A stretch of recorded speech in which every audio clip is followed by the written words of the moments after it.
Hi, my name is Matthew Pritchard with Evergreen Valley Home Improvement, and today we're going to be showing you how to build this fog chiller that actually cools down your fog coming out of your fog machine to create a eerie blanket of fog on the ground.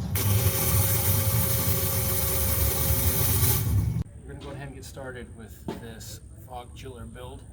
I've already drilled one hole in it, but we're going to go ahead and go through the materials and the tools that you're going to need real quick for this fog chiller build. So let's get into it. Obviously you're going to need a cooler to start with. This one I bought used, just really cheap, $5 off Amazon Marketplace. Another thing you're going to need is 2-inch PVC. It comes in 10-foot pieces from Home Depot for a little over $8 a piece. And you're also going to want various different fittings. So it really depends on how you plan on building it, but I've got 3 couplers. And then also 2 what's called a 90-degree elbows. These are going to be used in a bit, and I'll explain what we're going to do with them. I'm also going to be using a pipe cap for this build. This is optional, but I'm going to be using some primer and matte black spray paint for this as well, on various different parts depending on how I want it to look when I'm done, so that it doesn't take away from the aesthetics of my lawn decor for Halloween. You're also going to need some caulking. This is clear, goes on white, dries clear after a few days. That'll be for gluing our PVC into the side walls of our cooler. So for the tools, you're going to need a caulking gun, 1/2-inch drill bit, a marker, a Sharpie or a pencil, anything that'll write on the PVC, measuring tape, a drill with a hole saw. This one is 2 3/8, which I found to be a perfect size for 2-inch PVC. And I'm going to be using a circular saw. You can use a hack saw or any type of saw to be able to cut this PVC piping with at the measurements that you're going to need. So let's go ahead and get into it. Oh, one other thing. Also, this may be optional. It depends on how well that the pipe seals up in the fittings, whether or not we got any fog bleeding through the connections. But this is a PVC primer and a PVC cement, so that we can glue the connections together for the pipes. So getting started on this with this cooler, I've already got one of my holes drilled. As you can see from the inside, there's an outside view.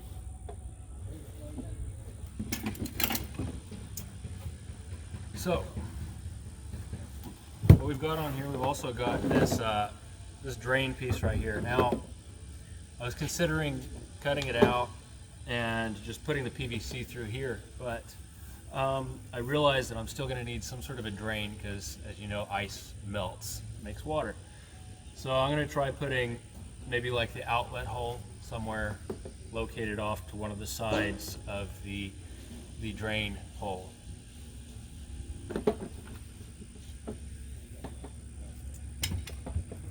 So for the ice chest, I needed to find out exactly where to drill these holes so that my connections will actually clear the bottom of the ice chest. Otherwise, you're going to have a little bit of issues. And what I mean by clear is if you have your PVC going to the ice chest too low, and then you've got a fitting 1/4 inch thick around the outside edge, you try putting it on. If the PVC is sitting right up against the bottom of this ice chest, you're not going to be able to get these fittings on. So make sure that you install them high enough to be able to install your fittings. We're going to measure up about 2 3/4 inches. This is going to be the center for the hole saw.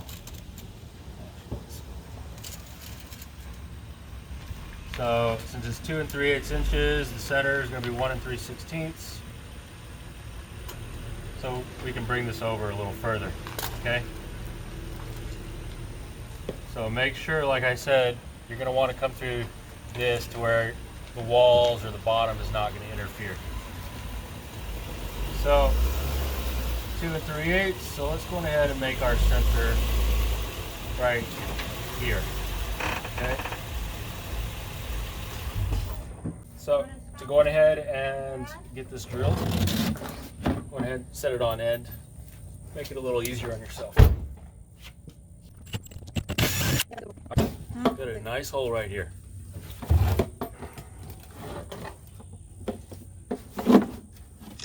And from the inside, got enough room for our fitting clearance.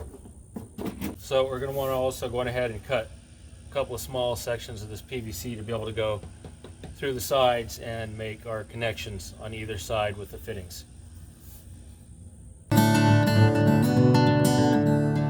This one's 3.5 inches because I found out that once that the fittings are on both sides of this, be able to center this in the wall of the ice chest, sealed with some caulking so that we don't get any water leaking out around this fitting.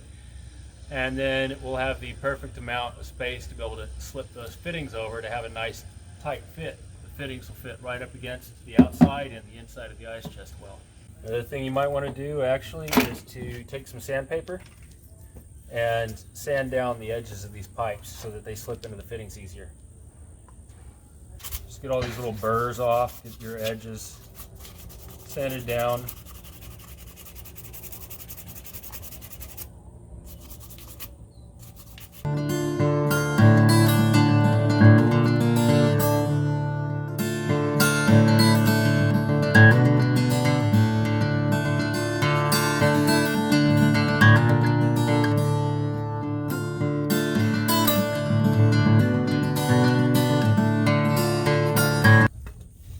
This part you actually have to do rather quickly.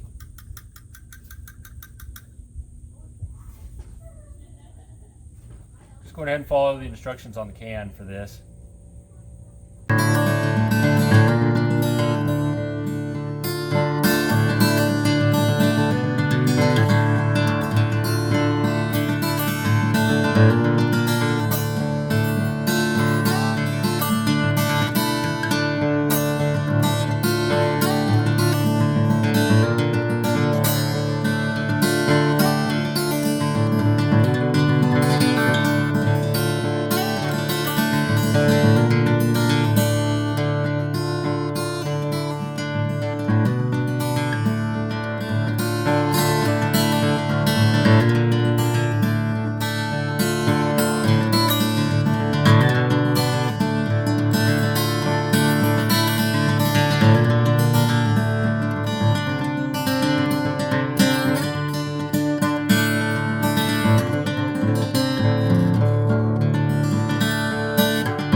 And it's pretty much dry.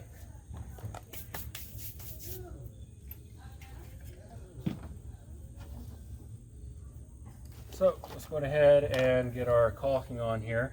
Be able to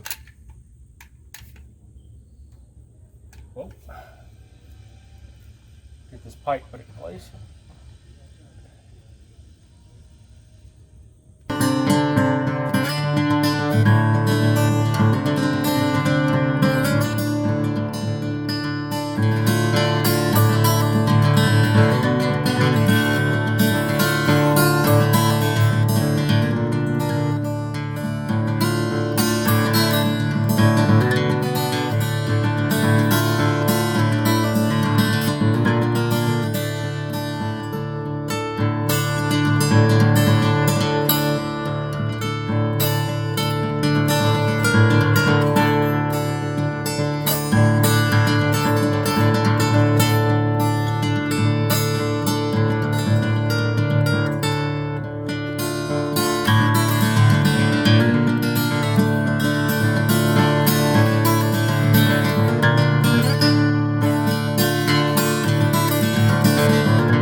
make the vertical piece for the fog inlet, you're going to want a piece of pipe come up about even with the top of the ice chest, since the hot fog will rise to the top, cool, and then come out through this bottom inlet.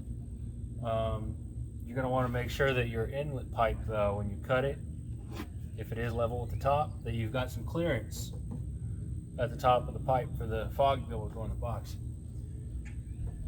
So what we've got here sits almost even with the top of this once it's closed. So about to here is about 9.5 inches. So we'll go up about 8 inches for our cut piece of pipe. It'll sit about an inch below the top of the inside of the ice chest.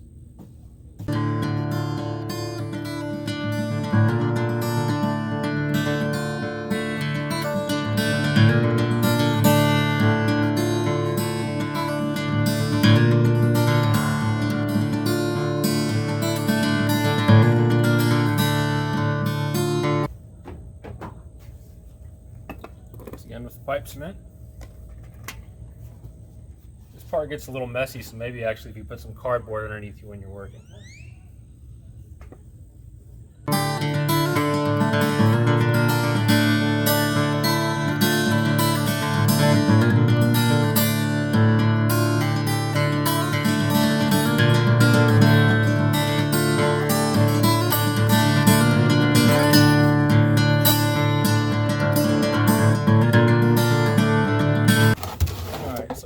Pieces I wanted to go ahead and glue.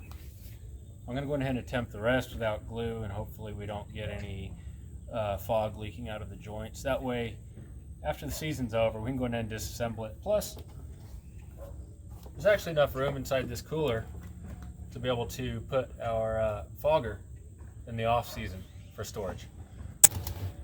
One thing I'm going to do is, a lot of people will just go ahead and leave this like this for the outlet for the low-lying fog. What I want to do is create a small extension that comes out with another 90-degree turn, and then I'll have maybe between a 4 and 6 foot pipe. I'll experiment with it a little bit. Come out the side, and there will be holes drilled intermittently using a 1/2 inch drill bit. That way, instead of the fog rolling out only in one spot, it'll come out along the length of the tube to the side that's going to be in our garden bed.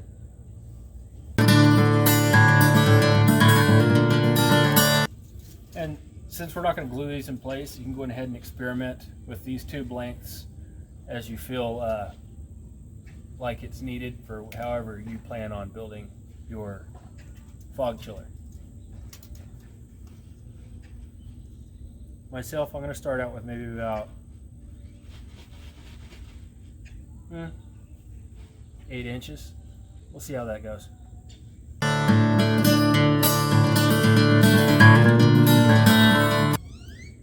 And since we're just going to be slipping these together, it'll still be good to go ahead and sand these down, because if you have rough edges, it's possibly going to get stuck in the fitting and you're going to have a hard time removing it whenever you want to break it down.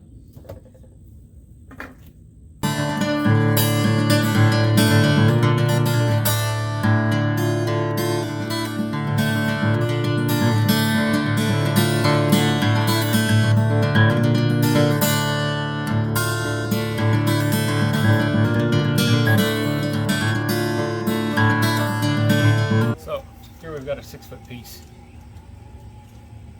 Will the fog make it all the way through and come out in a sheet? I don't know. We'll give it a try though.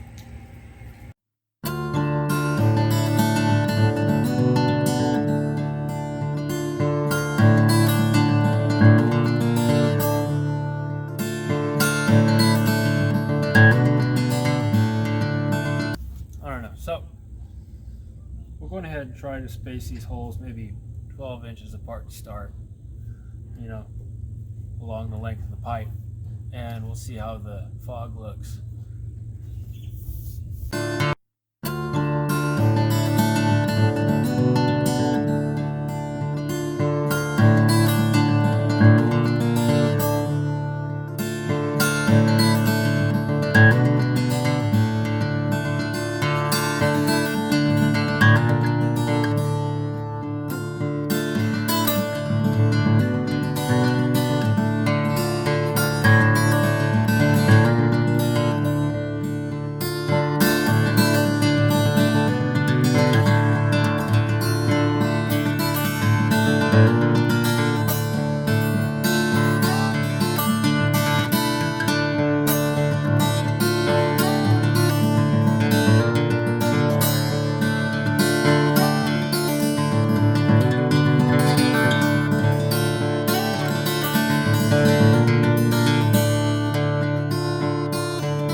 So I really liked the way that this turned out. It's a very cold night, and this fog is just sticking so close to the ground. Uh, but since it is down in the 40s, to get the fog to cool off enough, we used a dry ice and ice mixture. And that 6 foot pipe that we used with the holes, just it works perfect. We had to use gray tape on it because whatever way I tried to seal it, I tried multiple different ways. It just didn't ever really work out. But this fog is just, it looks so amazing in this setting. And it is even sticking to the ground all the way out into the street, which is crazy. I wasn't even expecting that. Um, Overall, I really love the way that this turned out. Even though I had to use the tape, it just much better than expected. And right there, you can see my 1,000 watt fogger, and that lighted device on the floor is actually the timer, which is very important for you to be able to have you know intermittent bursts. So if you like this video, or if you have experience with projects like this, please like and subscribe and post in the comments below. Thank you very much.